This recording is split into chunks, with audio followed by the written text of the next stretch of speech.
Merci de nous rejoindre sur DRTV. C'est un plaisir de vous retrouver. Voici les titres du journal. Le phénomène des demi-terrains devient de plus en plus récurrent et prend désormais des proportions inquiétantes. La situation devient de plus en plus difficile, vous le verrez dans un instant. Le Congo et la France sur la voie d'un partenariat dans le domaine de la sécurité civile. Enfin, Diable Rouge apprime le staff technique avec à sa tête Jean-Élie Ngoya Obakas limogé pour n'avoir pas atteint les objectifs fixés.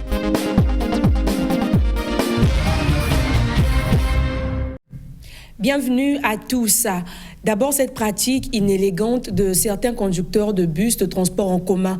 La rareté du gasoil a accentué le phénomène de morcellement des itinéraires, communément appelé phénomène des mi-terrains dans le périmètre urbain de Brazzaville. La population, impuissante et contrainte, bon gré mal gré, de se soumettre aux caprices et aux humeurs de certains transporteurs irrévérencieux. Les usagers, vous l'avez compris, en font de gorge chaude. Brunel Dongokanga, Vincent de Paul Koubemba et Michael Massamba. Ce ne sont plus de demi-terrains, mais plutôt de quarts de terrain. Le transport en commun à Brazzaville devient de plus en plus difficile et cher. Et la situation dure déjà. Certainement, d'après les chauffeurs, leur réalité nous disent que le carburant pose problème. Le bidon qui a été vendu au départ à 15 000, c'est maintenant à 25 000. Donc du coup, et les taxes, c'est ce qui fait à ce que qu'ils puissent faire des demi-terrains. Conséquence, la population paye un lourd tribut. Je transpire, je reviens du CH jusqu'ici pour chercher le bus parce que les moyens sont maintenant très difficiles. Donc j'habite Mukondo, déjà le matin pour arriver ici, il me faut 3 bus, qui est des demi-terrains. Bon, on était étudiant, il y a un problème de bourse et là, il faut que je puisse aller à Mukondo. Mais il me faut au moins 3 bus. J'ai fait il y a 4 heures du temps ici là pour attendre le bus qui va me jusqu'à Mukondo, mais malheureusement, les moyens ne répondent pas. Le gouvernement, il travaille juste avec les papiers. Mais ça manque un côté pratique, il n'y a pas l'applicabilité. Voyez-vous, s'il y avait des agents routiers, on devrait bien travailler, mais ils ne sont pas là, on ne sait pas. Donc il y a le libertinage, chacun travaille comme il veut. Or, s'il y avait l'ordre, il y avait l'harmonie, ça devait marcher. Mais malheureusement, eux, ils prennent des décisions depuis là-bas, mais ils n'appliquent pas. La situation devient de plus en plus difficile, à tel point que chaque chauffeur de bus a désormais son itinéraire et le fixe à son bon vouloir. Bon, mais nous vivons cette situation dans la désolation la plus possible parce que réellement, à ce niveau-là, on ne pouvait pas avoir des bus qui font des demi-terrains. En faisant des demi-terrains, c'est le coût de la poche qui augmente de plus. Pas de bus pour eux, ils sont obligés de marcher, mais jusqu'à où? Il faut donc passer des heures pour prétendre avoir un transport. Et la température avoisine les 32 degrés. En réalité, tout ce désarroi serait occasionné par la rareté du gazole. Et le produit se vend, mais désormais à prix d'or. Du côté du gouvernement, jusqu'à ce jour, aucune communication officielle sur cette pénurie, alors que la situation prend des proportions inquiétantes. Les Congolais se questionnent et veulent des réponses sur ces récurrences de pénurie de carburant.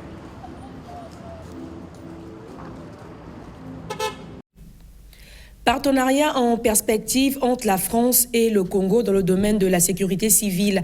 Tel est l'essentiel à retenir de la séance de travail de ce jeudi entre le général de corps d'armée, directeur de la coopération de sécurité et de défense près le ministère de l'Europe et des Affaires étrangères de la France et le général de police de première classe, commandant de la sécurité civile du Congo. Explication, Irma Oko et Michael Massamba.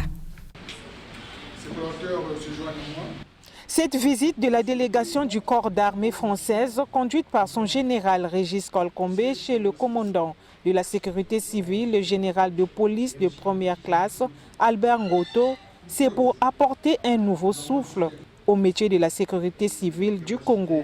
Un métier qui joue un rôle primordial dans la rescousse des populations lors des catastrophes, des sinistres et autres dangers, pour ne citer que ceux-là.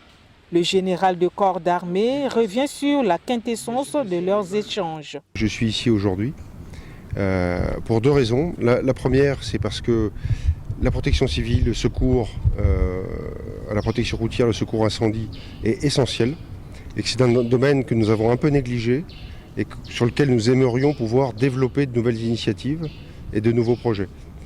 Et puis la deuxième chose, c'est que pour développer des projets en partenariat, il faut être là, il faut écouter, il faut comprendre exactement le besoin et comment on peut y répondre, et ça ne passe que par le dialogue.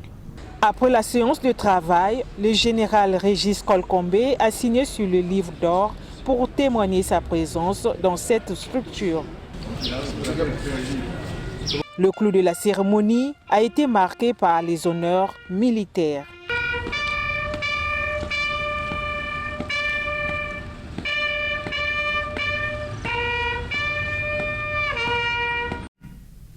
Les questions du réchauffement climatique, d'environnement, des questions de tous ordres, on va dire, ont été au centre des entretiens entre le président du Sénat congolais et l'ambassadeur des États-Unis en poste au Congo. Le compte rendu de David Martial Moussa et Anissé Mongala. La discussion a été riche et fructueuse, a déclaré l'ambassadeur des États-Unis d'Amérique au Congo après son face-à-face avec le président du Sénat congolais, Pierre Ngolo. L'échange entre les deux personnalités ont porté sur les questions d'intérêt commun, notamment le partenariat. Nous avons discuté notre partenariat dans le domaine de protection environnementale, la lutte contre le changement climatique.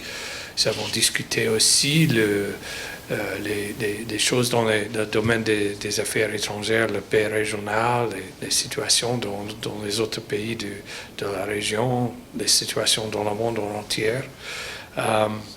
La sécurité maritime, comme j'ai expliqué un peu hier, il y avait récemment cet grand exercice naval dans le golfe de Guinée avec nos forces navales américaines, mais aussi avec les forces navales congolaises et beaucoup d'autres forces navales des autres pays qui est sur le golfe de Guinée avec le Congo. Alors nous avons discuté ça aussi.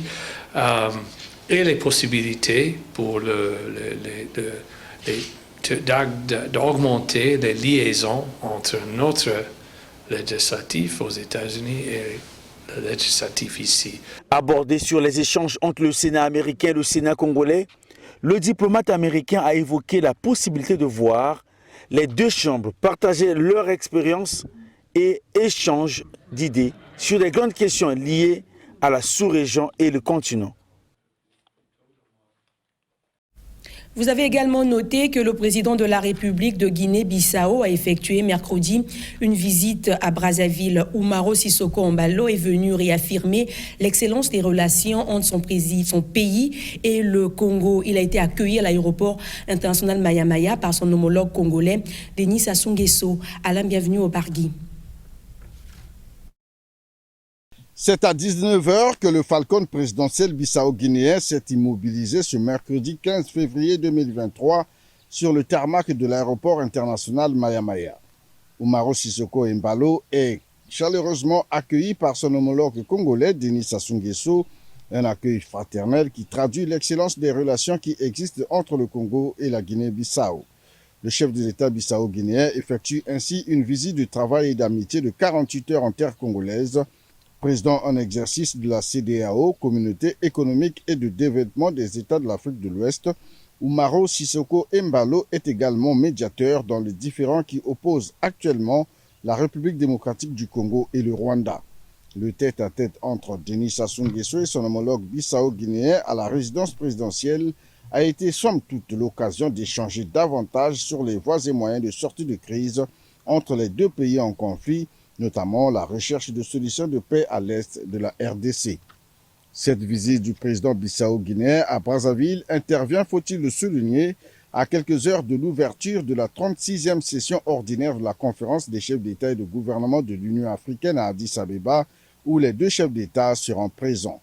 Denis Sassou Nguesso et Umaro Sissoko Embalo ont donc mis à profit cette rencontre pour évoquer entre autres les grands sujets qui seront abordés au cours de ce sommet, parmi lesquels le processus de la mise en œuvre de la ZLECAf, zone de libre-échange continentale africaine, et la réforme du Conseil de sécurité des Nations Unies. Les relations bilatérales entre le Congo et la Guinée-Bissau vont se renforcer avec la tenue très prochaine de la grande commission mixte entre les deux pays.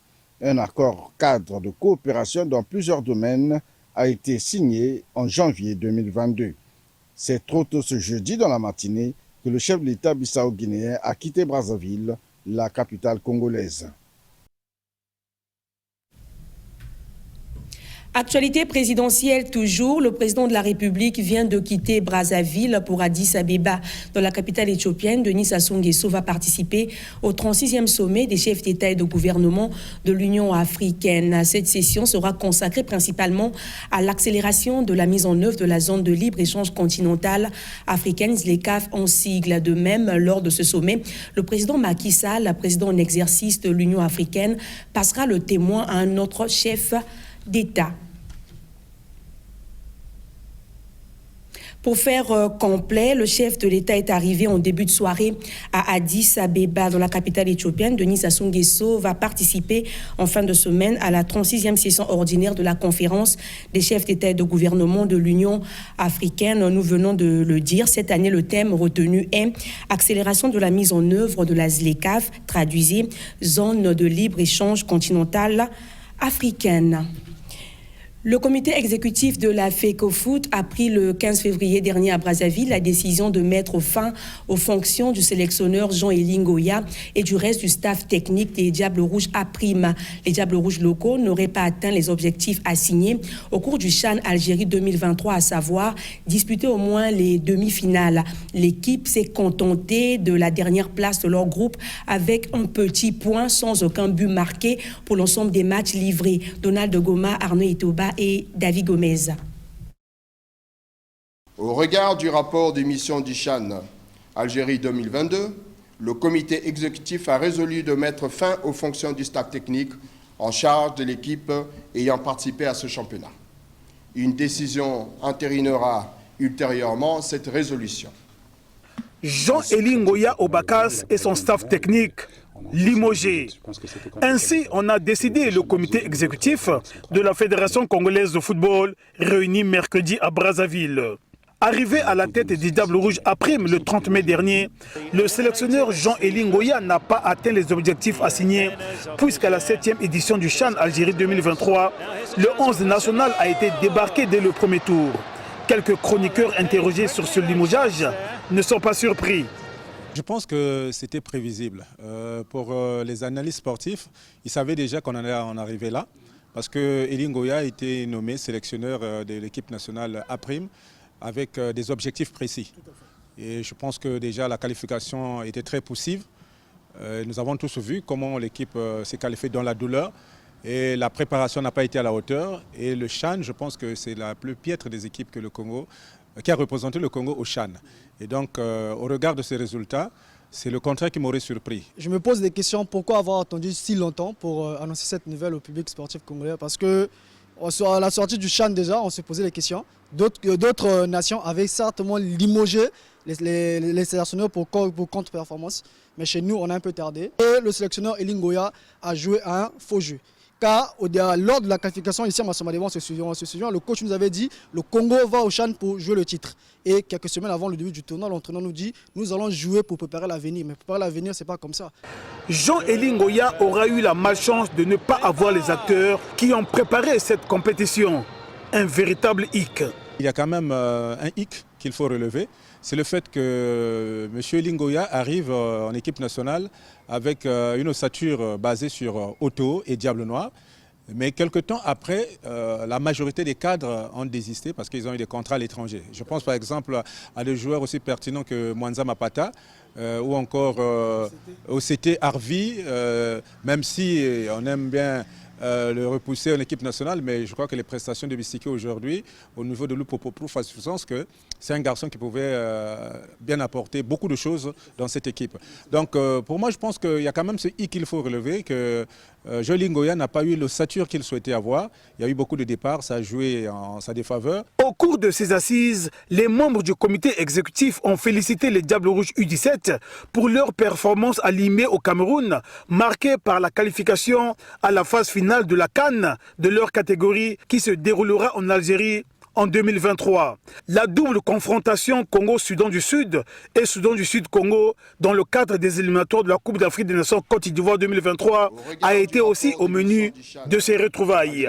À noter que la date de la prochaine Assemblée générale ordinaire de la Fédération congolaise de football a été fixée pour le 15 avril 2023 et le lieu sera communiqué ultérieurement.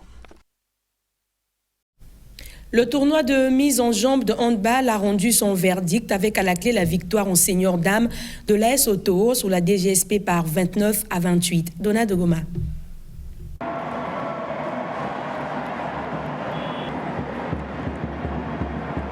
Les amoureux de la petite balle ont eu droit à une finale relevée et âprement disputée entre les deux meilleurs clubs seniors dames de la ville capitale. Une rencontre qui aurait pu véritablement répondre aux attentes du public venu assez nombreux. Malheureusement, dès la 13e minute du match, l'arbitre Cédric Ngatili inflige un carton rouge à l'ailière gauche de la DGSP. Selon lui, Chanel Mambou a joué le ballon de 107 mètres sur le visage de la gardienne de l'AS Auto. Et lorsqu'on a revu l'action, c'est plutôt sur la poitrine que la gardienne de l'AS Auto a enrayé le ballon. Qu'à cela ne tienne, la fête du handball s'est poursuivie et a été remportée par l'AS Auto par 29-28. Après bien évidemment prolongation. Au temps réglementaire, les deux équipes étaient à égalité, 25 buts partout. Et à la mi-temps, c'est la DGSP qui menait par un but d'écart, soit 15-14. Ce choc est comme l'hirondelle qui annonce le printemps pour les championnats départementaux qui, à première vue, seront des nouveaux très relevés. Ce tournoi a permis à toutes les équipes de voir ce qu'ils avaient commencé à préparer avant. Donc chaque équipe qui a commencé à s'entraîner depuis un moment, aujourd'hui a vu le premier pas de ces résultats. Ils vont corriger. Et comme nous aussi, au niveau de la Ligue, on avait mis 2 arbitres, on a mis 2 officiers de table, un stagiaire et tout et tout. Donc c'est vraiment, comme j'ai dit, c'est un chantier. Et on a, on va dire, 10 jours exactement pour corriger les bobos, parce que le 26, nous repartirons au front. Les athlètes qui ont joué aujourd'hui, les Congolaises ou les locales, jouent ici depuis longtemps. Mais aujourd'hui, toutes, elles ont monté d'un cran. C'est la rivalité avec les Africaines qui sont arrivées, les autres étrangères. C'est ce que nous souhaitons. Et donc, il faut les encourager, parce qu'elles ont senti que la rivalité est devenue dure. Il faut se mettre au travail. Et ça, c'est l'importance pour le championnat de Brazzaville. Nous, on est heureux de savoir que le championnat promet. Et puis, bon, nous aussi, on va se débrouiller comme des grands garçons à les accompagner. Ça, il n'y a rien à faire. Bien avant ce derby, en junior homme, l'Étoile du Congo a battu en finale la jeunesse sportive de Wenze par 31-24. Et parlant des premières finales, ce sont les seniors hommes qui ont ouvert le bal dans la matinée. Aaneto a eu raison de l'Interclub par 30-27. Et chez les juniors dames, l'Étoile du Congo a remporté la finale en battant la jeunesse sportive de Wenze par 31-24. Les championnats départementaux de handball qui vont être lancés le 26 février prochain s'annoncent explosifs.